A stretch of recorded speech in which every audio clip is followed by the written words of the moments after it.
You're listening to the Landing Page School podcast, where we give you bite-sized insights on landing page design, A/B testing, and conversion optimization. If you want to convert more website visitors into customers, this is where it all starts. And now, here's your host, Nicholas Scalise. Hello and welcome to episode 4 of the Landing Page School podcast. I'm your host, Nicholas Scalise, and today I'll be answering one of the most frequently asked questions that I get on a regular basis, and that is, what is a landing page and how is it different from a website or homepage? Well, there's quite a few ways that landing pages stand out from just any old web page, and we're going to get to those in a moment. But to start, to give it a little bit more context, I'd like to read some definitions from some of the biggest and well-known companies in this industry. So let's start with a quote from the Unbounce blog. So Unbounce is a very popular landing page builder, and they say, a landing page is a standalone web page created specifically for the purposes of a marketing or advertising campaign. It's where a visitor lands when they've clicked on a Google AdWords ad or similar. Landing pages are designed with a single focused objective known as a call to action or CTA. So once again, that is from Unbounce. That's their definition of a landing page. Let me now read one from HubSpot. HubSpot is a very popular inbound marketing platform and sales platform. And they say, we would call any page on the web on which one might land a web page, whereas a landing page is any page on the web where one might land and that, 1, has a form, and 2, exists solely to capture a visitor's information through that form. In other words, all landing pages are web pages, but not all web pages are landing pages. That's from HubSpot. I find it interesting that they mention has a form. And having a form being a criteria to make it a landing page. I wouldn't necessarily agree with that. There's plenty of landing pages that do not have forms. Maybe it's a product page. Maybe it is a click to call page just to get phone calls. So I don't think you necessarily have to have a form on the page, but still that is one of their definitions of a landing page. Moving on to Instapage, another really popular landing page building platform. They define a landing page as a standalone web page disconnected from a website's navigation, created for the sole purpose of convincing a visitor to act, to sign up, to buy, to download, etc. So that's from Instapage, a very short and concise definition. And you can see there, they've added disconnected from a website's navigation. We're going to get to that in just a minute in more detail, but that is a very important distinction to make when it comes to landing pages. Then we have a definition from Leadpages, one of the very first landing page building platforms. They say, quote, a landing page is a web page that is designed to take web traffic and convert visitors in a particular way for a particular reason.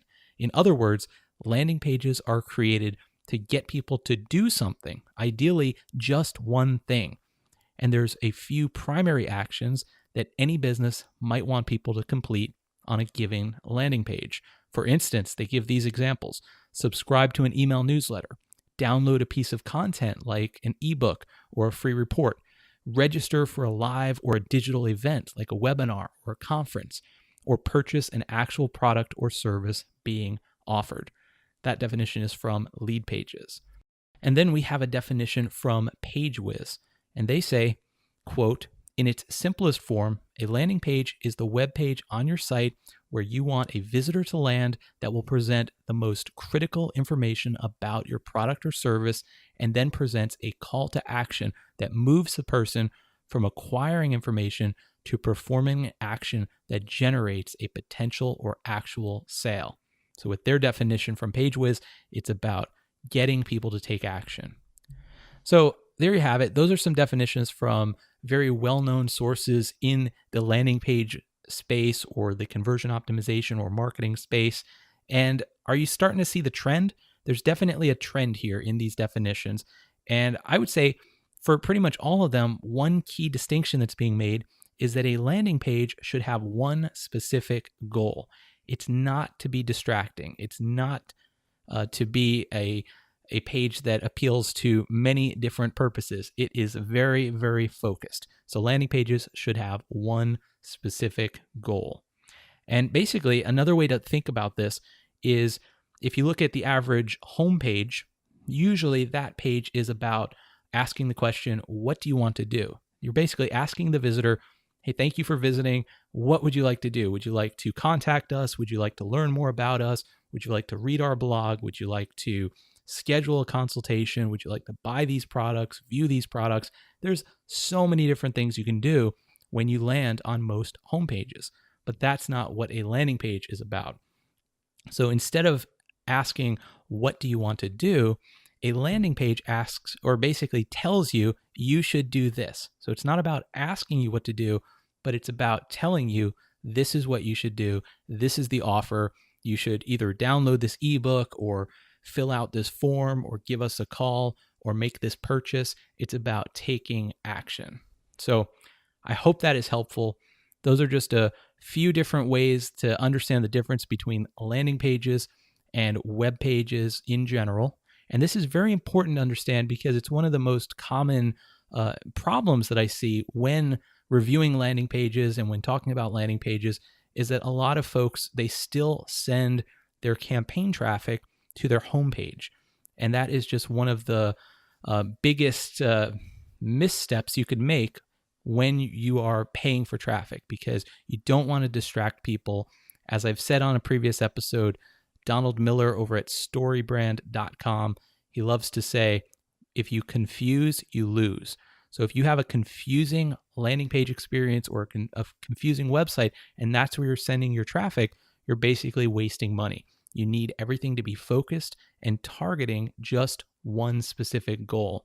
And the more specific you can get with that targeting, and the more specific you can get with your offer and understanding your audience, usually the better your page will be at converting. So that's it for this episode. I hope you're enjoying this podcast series so far. I have a lot more in store.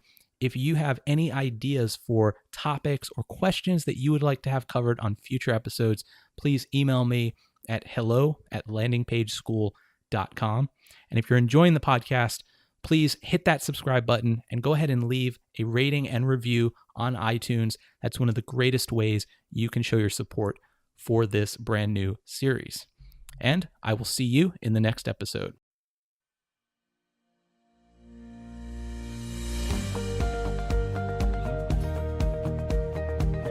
The Landing Page School Podcast is a production of Earnworthy LLC.